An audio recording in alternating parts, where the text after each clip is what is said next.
Utiliser son téléphone mobile dans un autre pays de l'Union européenne ne fera bientôt plus l'objet de surcoûts. D'ici le 15 juin, tous les opérateurs seront soumis à cette nouvelle réglementation. Ça concerne non seulement les appels, mais également les SMS et le data. Ça concerne vraiment l'utilisation de son téléphone mobile à l'étranger.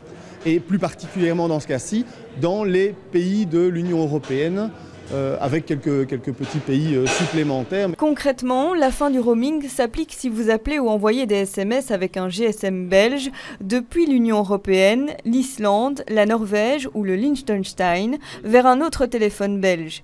Par contre, si ces appels sont effectués depuis la Belgique, ils restent considérés comme internationaux. C'est vrai que c'est aujourd'hui une situation un petit peu absurde parce que comme les appels internationaux ne sont pas réglementés, ça va vous coûter moins cher si vous habitez près de la frontière, simplement de traverser la frontière pour passer un appel quelque part dans l'Union européenne, plutôt que de passer le même appel depuis chez vous.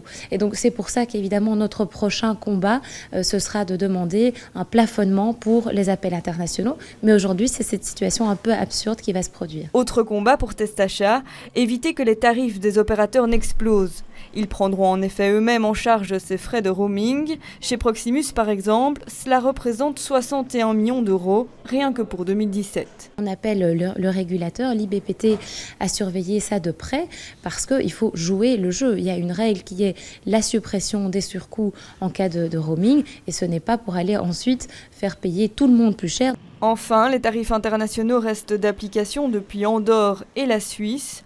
Pour l'Angleterre, le roaming prend fin, en tout cas pour le moment.